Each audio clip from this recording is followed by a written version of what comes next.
I'm going to invite you to be seated for a few minutes as we look at the scriptures for just a couple of moments together.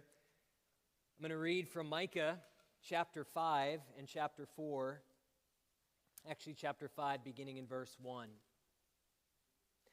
Now, daughter who is under attack, you slash yourself in grief. A siege is set against us. They are striking the judge of Israel on the cheek with a rod. Bethlehem Ephrathah, you are small among the clans of Judah. One will come from you to be ruler over Israel for me. His origin is from antiquity, from ancient times. Therefore Israel will be abandoned until that time when she who is in labor has given birth. Then the rest of the rulers brothers will return to the people of Israel. He will stand and shepherd them in the strength of the Lord, in the majestic name of the Lord his God. They will live securely, for then his greatness will extend to the ends of the earth. He will be their peace. When Assyria invades our land, when it marches against our fortresses, we will raise against it 7 shepherds, even 8 leaders of men. They will shepherd the land of Assyria with a sword, the land of Nimrod with a drawn blade. So he will rescue us from Assyria when it invades our land, when it marches against our territory. Then the remnant of Jacob will be among peoples like dew from the Lord, like showers on the grass, which do not wait for anyone or linger for mankind. Let's spend a few moments on this Christmas Eve reflecting on this passage and these verses, one of which is very familiar to many of us. The context of Micah chapter 5 is deep pain. You probably heard that in the first verse, and were perhaps a bit surprised that we were going to start our scripture reading with a verse that says, "Now, daughter who is under attack, you slash yourself in grief." There is deep pain in our passage. Jerusalem is described as suffering like a woman in childbirth, back up in chapter 4, verses 9 through 10. Deep, heart-level pain. I wonder, what pain have you experienced this year? What pain did you carry with you into this Christmas Eve gathering tonight? Would you sit in that pain for a moment? Would you allow it to wash over you? And note that in our text, the promise of God is coming in the midst of pain, in spite of pain. God's promises are not hindered by pain. They are in fact enhanced and made more precious by our pain. So that's the pain and the context. But how about the place? Verse 2, Bethlehem Ephrathah. The place is Bethlehem. That's the context. This ought to be for us a reference back to David. We're introduced to young David in 1 Samuel 16. God tells Samuel to go to, Samuel is a prophet, to anoint a new king after King Saul's failures. And where does God lead Samuel? He leads Samuel to Bethlehem, to the house of Jesse. But David isn't even at home. Where is David? Oh, David is out in the fields near Bethlehem, shepherding sheep. Can you feel the weight of symbolism? Pointing towards a reality much greater than itself, a substance that carries more weight than the actual events that are occurring. A future king shepherding sheep on the hillsides near Bethlehem. There's pain and there's a place, but there's something more, because there's a promise. There's a promise here for us of a king, and not just any king, a promise of an ancient king, a king who observed the very breaking of the world. Bethlehem, you are small among the clans of Judah. One will come from you, a ruler for me over Israel. His origin is from antiquity, from ancient times. He's an ancient king, but he's an enlarging king. Verse 3, therefore Israel will be abandoned until that time that she who is in labor has given birth. I wonder who that could be referencing. Then the rest of the ruler's brothers will return to the people of Israel.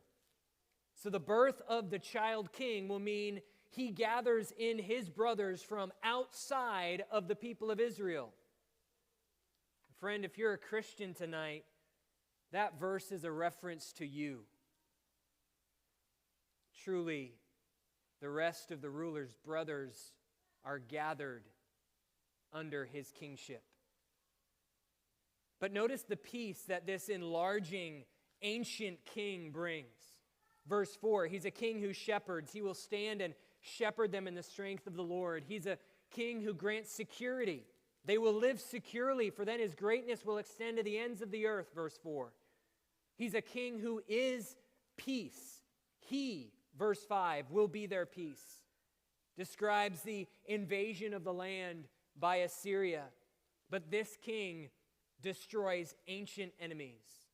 You may have heard the reference to Nimrod in the land of Nimrod. Nimrod shows up way back in Genesis 10, and he's founding a kingdom in an area that would become Babylon and Assyria, the enemies of the people of God in any age.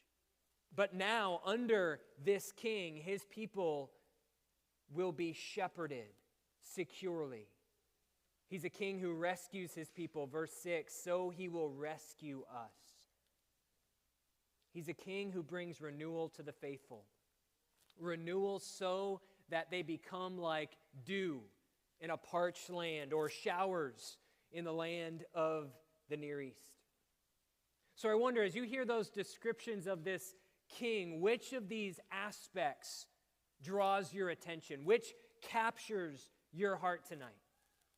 Is it the fact that he's a shepherd leader who protects? Or that he provides security? Or that he's a king who brings peace, shalom, holistic peace, well-being and flourishing in the midst of chaos? Is it the fact that he's a king who will conquer enemies? That he's a king who rescues, a king who brings renewal? I wonder tonight on this Christmas Eve of 2024, in the year that you've experienced, which speaks most deeply to you in the midst of your present circumstances? But the picture of this king grows even broader in the Old Testament. He'll be a king not just for the Jewish people, but for all nations. So listen to what God the Father says to God the Son as recorded in Isaiah 49. It is not enough for you to be my servant, raising up the tribes of Jacob and restoring the protected ones of Israel. I will also make you a light for the nations, to be my salvation to the ends of the earth. This is what the Lord, the Redeemer of Israel, his Holy One, says to one who's despised, to one abhorred by people, to a servant of rulers. Kings will see, princes will stand up, and they will all bow down because of the Lord who is faithful, the Holy One of Israel, for he has chosen you. So friends, this remarkable shepherding, security providing, peace bringing, enemy destroying, people rescuing, renewing king, he is Jesus. Matthew chapter 2. After Jesus was born in Bethlehem of Judea in the days of King Herod, wise men from the east arrived in Jerusalem, saying, "Where is he who has been born King of the Jews? For we saw his star at its rising and have come to worship him." When King Herod heard this, he was deeply disturbed, and all Jerusalem with him. So he assembled all the chief priests and scribes of the people and asked them where the Messiah would be born. In Bethlehem of Judea, they told him, because this is what was written by the prophet, "And you, Bethlehem, in the land of Judah, are by no means least among the rulers of Judah, because out of you will come a ruler who will shepherd my people Israel." So friends, tonight on this Christmas Eve, we celebrate the coming of this King. He came to a specific place. He came to fulfill specific promises, and he came to bring us peace. God entered our existence in humility, wrapped in human flesh, amidst the dung and refuse of an animal stable. Life is messy, and the King entered our mess to redeem us out of our mess.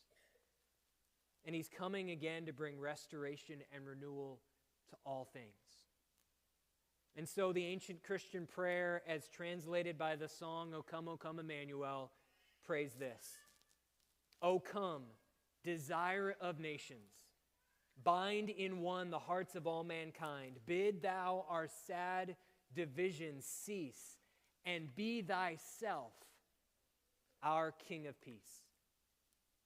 So friends, in the midst of his people's pain and longing, God gave his promise to an overlooked place, a promise of a king who would bring peace, and his name is Jesus, the light of the world. Is he your peace? Is he your light? Is he your king? The 4 Advent candles are lit tonight, as is the candle referred to as the Jesus candle. They're just candles. It's just wax. It's just flame. There's nothing sacred about what's next to me, but they do symbolize the fulfillment of God's promises in the person of Jesus. So in a few moments, there'll be 4 candlelighters who are going to come as, or rather 3 candlelighters. The musicians are going to continue to lead us in song.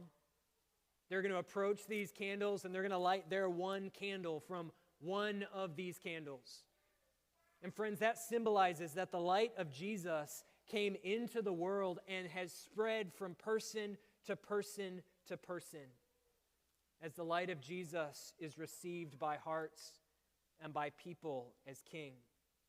Then those 3 candle lighters will walk the aisles and they'll begin lighting the candle of the person on the end of each row. And then that person will turn to the person next to them and light the candles on down the row, so on. May I recommend that the person with the unlit candle dip their candle into the lit candle to keep as much wax as possible on the candle and not on the floor and on the chairs. But as we do this, we will illuminate the room in a picture of Jesus, our light, who has come into our darkness. So friends, let's rejoice. Our light has come.